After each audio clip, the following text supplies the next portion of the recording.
ফয়েজ আহমদ আপনি লিখেছেন, আবার শিক্ষা প্রতিষ্ঠান বন্ধ ঘোষিত হলো, এই সময়টা অপচয় না করে অর্থ ভোগ করার জন্য কিছু পরামর্শ দিয়ে প্রতিষ্ঠান কামনা করছি। ভাই ফয়েজ, ধন্যবাদ আপনাকে সুন্দর একটা আর্গুমেন্ট পেশ করার জন্য।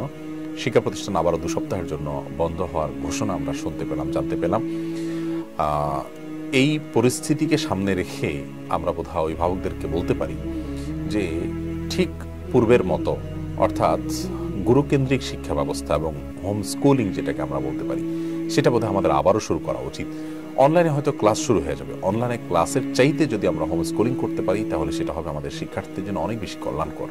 বিশেষ করে এই সময়টাতে মা বাবা তারা যদি অন্যান্য ব্যস্ততা কমিয়ে দিয়ে সন্তানদেরকে একান্তে সময় দেন এবং তাদেরকে পড়াশোনার বিষয়টাকে মা বাবা নিজেই তদারকি করেন এবং বাসার ভেতর যদি বাহিরের ব্যস্ততাকে টেনে না আনেন, তাহলে ইনশা আল্লাহ ইদনিল্লাহ আমাদের শিক্ষার্থীরা, আমাদের সন্তানরা তারা এই অবসর সময়টাতে নষ্টের পথে যাবে না। আমরা জানি যে দীর্ঘ 2-2.5 বছর যাবৎ বা তারও বেশি সময় ধরে শিক্ষা প্রতিষ্ঠান বন্ধ থাকার কারণে এই প্যান্ডামিকের মধ্যে শিক্ষার্থীরা অনেকেই নষ্টের পথে পা বাড়িয়ে গেছে এবং তাদের মধ্যে আলস্য চলে এসেছে। শিক্ষা ব্যবস্থায় ব্যাপক ক্ষয়ক্ষতির মুখোমুখি আমরা হয়েছি।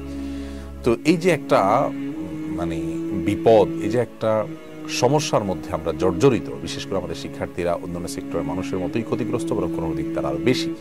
তো এই টাইমটাতে তাদেরকে বাসা বাড়িতে তাদের শিক্ষার ধারা যেন অব্যাহত থাকে, তারা যেন একটা শিডিউল মেনটেন করে চলেন, তাদের বাবা মারা তাদের একান্তে সময় দেয়া, তাদের পড়াশোনা তদারকি করা এবং টিচারের ভূমিকায় অবতীর্ণ হয়ে নিয়ম করে প্রতিদিন তাদেরকে সময় দেয়, এই কাজটা যদি অব্যাহত রাখতে পারেন, আমার বিশ্বাস ইনশাআল্লাহ তারা সেই ক্ষতিটা পুষিয়ে নিতে পারবেন।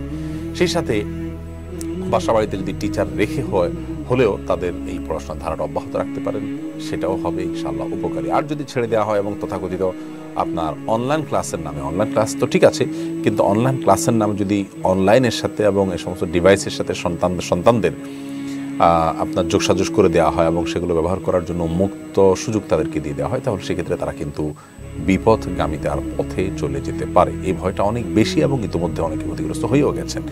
এই জন্য বিষয়টা আমরা খেয়াল রাখবো। শিক্ষার্থীরা যারা আছেন, যারা বয়সে আলহামদুলিল্লাহ নিজের ভালো মন্দ বুঝতে সক্ষম, তাদের প্রতি আমাদের নিবেদন থাকবে যে 2টি নেয়ামত মানুষের জীবনে এমন আসে যে নেয়ামতগুলো যখন হারিয়ে যায় তখন মানুষ আক্ষেপ করে, যখন পায় সেটার কদর সে করতে পারে না। তোমাদের থেকে একটা গুরুত্বপূর্ণ এবং বড় নেয়ামত হলো এই অবসরের সময়ের যে নেয়ামত, সেটি।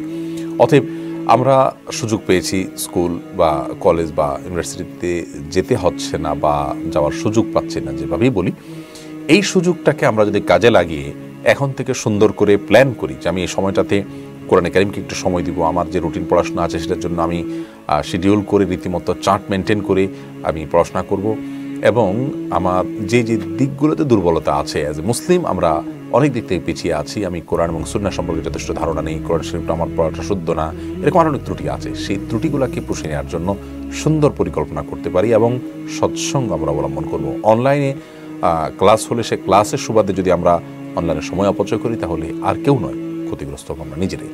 আল্লাহ তাআলা আমাদেরকে সেই বিষয়গুলোকে মাথায় রেখে এই সময়টা পার করার তৌফিক দান করুন।